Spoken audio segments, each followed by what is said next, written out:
Arsenal have them rattled. Rattled. They play well. They win a game. And listen, I think Arsenal fans should be sitting back and enjoying this because this is brilliant content by and large.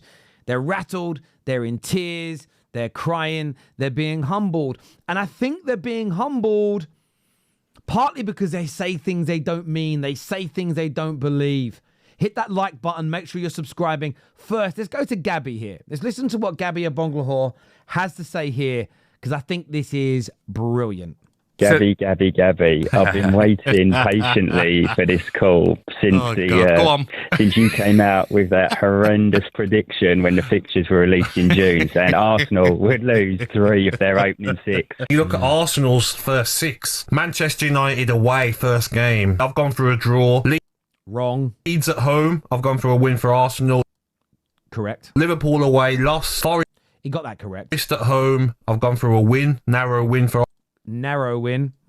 Arsenal. Manchester City at home, I've gone for a loss. Wrong. And Newcastle away, they don't do very well there. Arsenal have gone for a loss. Wrong. That's 7 points out of a possible 18. 7 points out of a possible 18.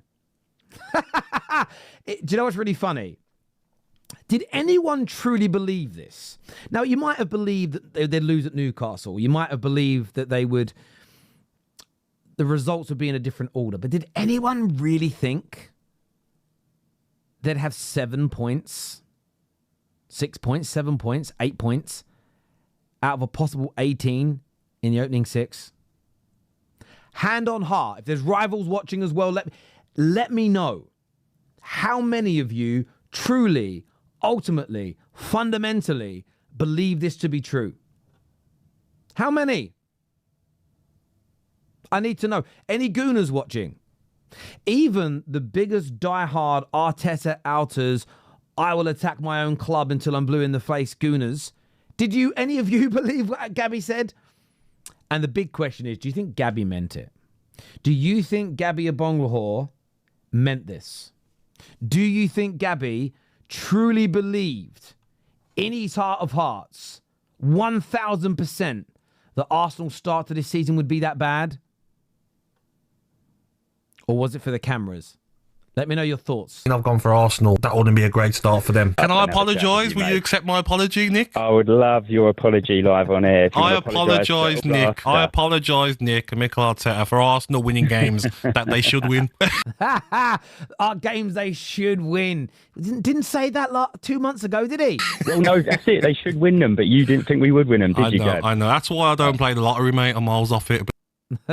Well, there we go. Look, a little bit of humbleness there at the end. But at the end of the day, it's the games that the mainstream media play when it comes to Arsenal. They've been doing the same to Liverpool this season. It's extreme comments being made where if it happens, they can say, I'm a genius. If it doesn't work out, they can probably make this kind of content, really. So a little bit fugazi, no honesty. No one really believed that. Nobody believed they'd have that bad a start to a season. But of course, I want your views. I want your opinions on that right now. Now, that also being said, I saw this clip. Okay, SDS, one of the best sporting podcasts around. Let's take a little listen here. From last season, you finished second. Yeah? We're still in September, by the way. Yes, just to let you know. You're September. You're 2 points behind. It is a good position to be in. Yes. But given the context of everything that's happened, yeah, I'm telling you, you shouldn't be happy. You shouldn't be, because you are again in the same situation that you found yourselves last season, trailing. Yes, it might only be 2 points, but there are underlying facts and there are underlying context to why you're sitting in second that you can't ignore. So if I'm saying to you, yes, in terms of numbers, you could say, yeah, you're happy to be in second. But if you want to be champions, having spent already how much money you spent in the summer, how can you say, yeah, you'll be happy to sit in second when Liverpool have pretty much had similar fixtures to what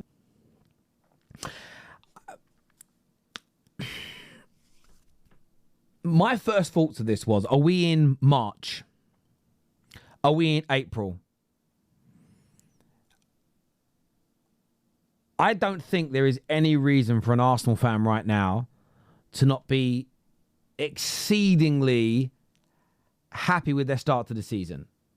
I don't think there's any reason whatsoever why they shouldn't be happy.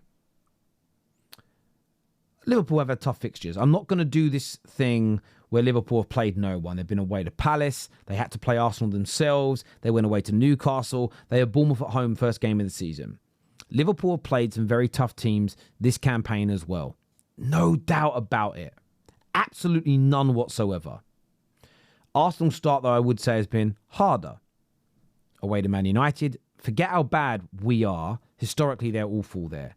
They went away to Liverpool and away to Newcastle and at home to City. They played Nottingham Forest, very good team last year. Leeds, I would look at as the only kind of relegation candidate, low-level team they've played. But very hard start. I heard an Arsenal fan the other day say Arsenal's been the hardest, Liverpool's was the 12th hardest. I disagree with that. I disagree with that comment. But the context of them being second, the money they've spent, I mean, Liverpool spent more than them this summer and added to a squad that was already considered better than Arsenal's by the vast majority of football fans. So it can't be about the money that they've spent because the defending champions have spent more money adding to a better squad, as I've already stated. The context that I think is just being completely missed here but on the podcast is we are 6 games into the campaign, and of course Arsenal would prefer to be top. But say Liverpool were to lose at Chelsea this coming weekend and then Arsenal win against West Ham and go top. Does that change everybody that believes in this state of mind? Does it suddenly make everybody think to themselves, oh, actually, do you know what? Liverpool aren't as good as Arsenal. Arsenal are better. They're definitely winning the league. That's the context after 7 games. Generally speaking, the league table shouldn't be taken too seriously until you're around 10 games in, 12 games into the campaign. That's when you start to see a little bit more of an even keel, a little bit more of a settling, a little bit more of... And I'm not saying the league table is false, but if Man United win another game, you know, we can jump up into a European position with 1 win. We could lose a game and drop into the relegation zone. As you get 10, 15, 20 games into the season, that sizable jump through 1 win is not as easy. So you have to wait for more game time. But the message that Arsenal fans should be frustrated, the message that Arsenal fans shouldn't be happy because it's second again, I think at this point is a bit fugazi. I think is a little bit premature and exaggerated because they've had a tough start. They're playing well. They've just had a massive result at Newcastle. Not being top of the league 6 games in isolation is not an indicator they can't win the league. Would they prefer to be top 6 games in, 6 points clear, with a little cushion early on? Of course you would. Every single football fan of every single team in the world would prefer that. But I always find with Arsenal, when they're doing well, when they're doing better than people expected, when they're winning games that they're predicted to lose, when they're playing well, there always seems to be an angle of how can we bring them down? How can we say this isn't very good? How can we try and make this excellent start not look particularly great? And I think there's an element of this going on here for me personally, which I just disagree with. I do enjoy it though. From a content perspective, I sit there and think, that's how rattled everybody is. Look how annoyed everybody is. Look how frustrated everybody is at this situation. But I'd love to get your thoughts and opinions on what was said here on SDS. I'd love to get your views on the Gabby Abongoho call out. But it's been 2 days now since Arsenal beat Newcastle, and the fallout continues, the frustration continues, the tears continue, and the somewhat strange analysis seems to continue online as well. I want to get your views. I want to get your opinions. Very much looking forward to reading your comments below. Make sure you subscribe, by the way, to my main YouTube channel, the Football Terrace. You can scan that QR code now to get that done. Take care. Goodbye. God bless. And we'll see you all soon. Peace.